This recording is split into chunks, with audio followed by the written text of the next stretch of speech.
All right, last shelf. Lots of mugs here. Oh, and a big bowl. I can already see that I have some running, and so I'm going to just pull those out right away. It's the one that I guess we could have all predicted based on the little vase. So this one didn't actually run, but its sister did. This is that 2 times river birch, 1 time deep fire brick, and then oatmeal over the top. So it's been a while since I've used oatmeal because I've been loving honey flux and I'm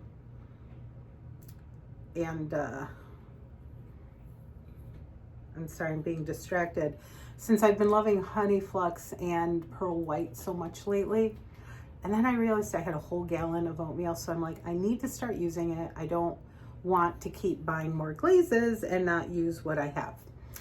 So, so I did that without really testing it. And this is the outcome. I will say the inside of this, I think I used oatmeal on the inside as the liner. With the deep fire brick, not so pretty. It kind of looks like a bloodbath in there. So not really sure what I'm going to do about that. I don't know that I'd really want to drink out of this. So so even though this one didn't go like the other one that I can see right now, there are some issues with it.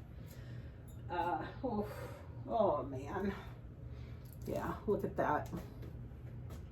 That's quite some drippage. Love the look on the outside. So that's pretty beautiful. Oh, look at that. Look at that handle. Oh, love it. Yeah, we got a bloodbath going on the inside of this one too.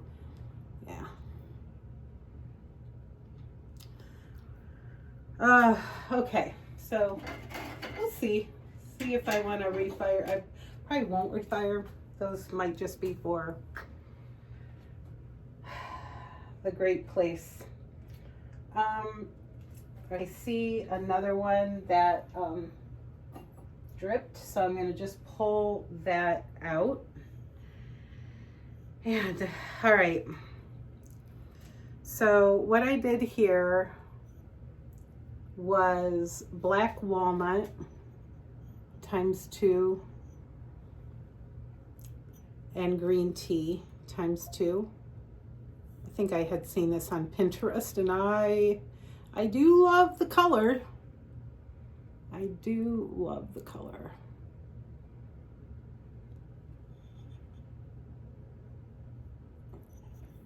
Inside is indigo float. But we've got that. So this might be worth grinding. I'll see. Looks like I'm going to get my skill set up for grinding after this kiln load. I really have never had so much drippage. So maybe that just means I've been playing it safe for too long. So these are similar to the little cappuccino mugs where I did storm ×3, and then I did honey flux on the top. And then with this, I decided to do a strip of honey flux in here as well to see what happened and if what kind of variation that would give it. Oh my gosh, look at that. I just think that's gorgeous. And then honey flux is the liner glaze. This one got the same treatment.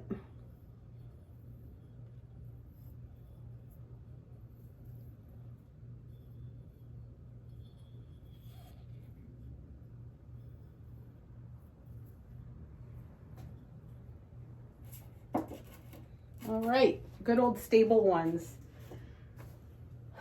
Now this one, oh, it did drip. I thought it had been saved. So I had scratched off quite a pattern in the bottom here. And not only did I do that, but I did storm 3 times up until here. And then at the top, I was loving people who were talking about, let's see, seaweed. Oh, seaweed and oatmeal. Oof, you see, this oatmeal did me in this time. Oh my gosh, but look at that. Look at that. It's just gorgeous. It really is. But I got this one little bit. That I think is grindable. But again, I think I will put a picture here or somewhere about showing how deep and how high up my my design was, and that probably stopped it from just flowing all over my shelf. But look at that.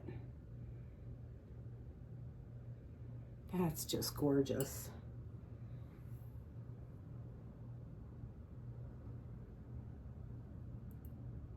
Same treatment inside.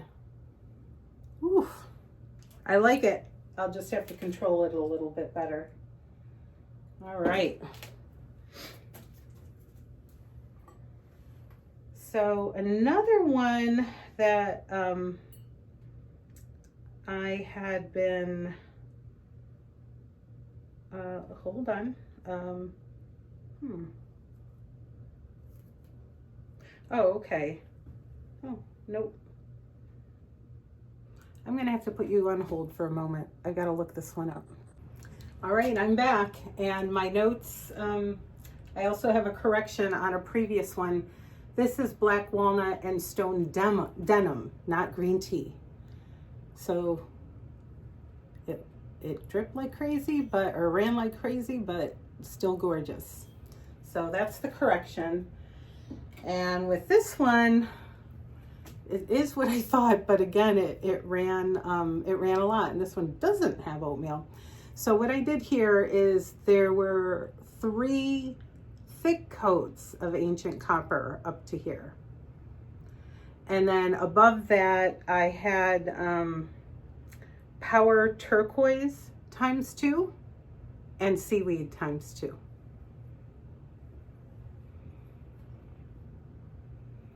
Inside, I have Soft White.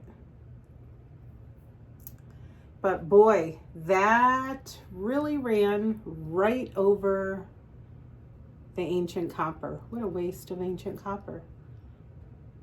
Love the look though.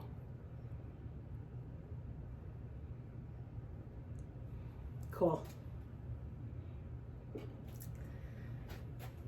All right, so this next one, it is inspired by another wonderful potter that I follow, Audrey from Audrey Lynn. So she, I don't know how recent it was, but I know I did a screenshot, and the way that when I'm watching all your lovely videos, I screenshot it when you're holding it up, and then I write in what the glazes are. So this is Spectrum Cactus on the bottom, which you can kind of see here, bottom half. Spectrum Power Turquoise on the top half, both of those 2 times. And then Mako Olive Float just around the middle, around the belly, 2 times. Kind of ran right over that Spectrum Cactus, huh? Except for there. Gorgeous. And then floating turquoise on the inside.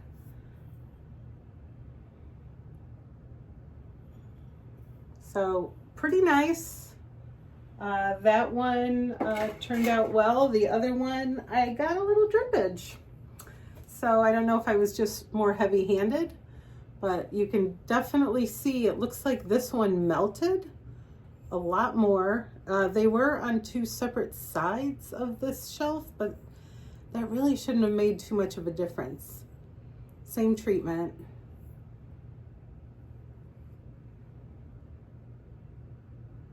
So again, more grinding. I can see what's in my future. All right, clay friends.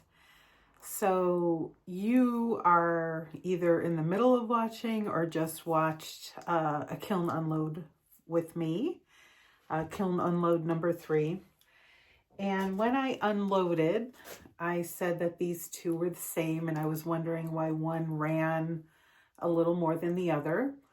And what I said was they were both Spectrum floating turquoise at the top, Spectrum cactus on the bottom, and olive float in the middle. And that was a lie. So this one is exactly what I said. And this is the one that did not run off the mug. So the top is Spectrum floating turquoise, 2 coats, bottom Spectrum cactus, 2 coats, and middle is Mako olive float, 2 coats.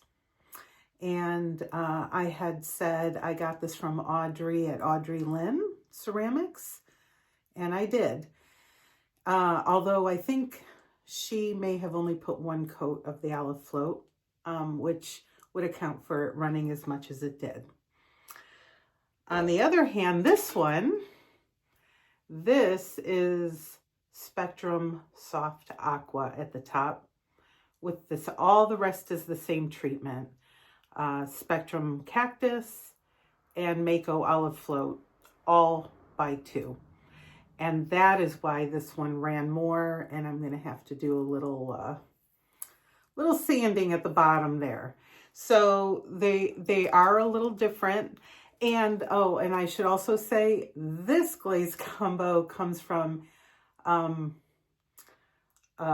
think it's Max at Collie Pit. So thank you, Max. So while they look fairly similar, this one is floating turquoise at the top, and this one is soft aqua at the top. And you can see the way it makes the olive float run differently. So thought I'd get this corrected. I don't know if I'll be able to edit it right in the middle of my other, my regular feed. I'll be getting to editing over the next day or 2. I'll give it a go. It'll either go in the middle or at the end, just so you all are aware.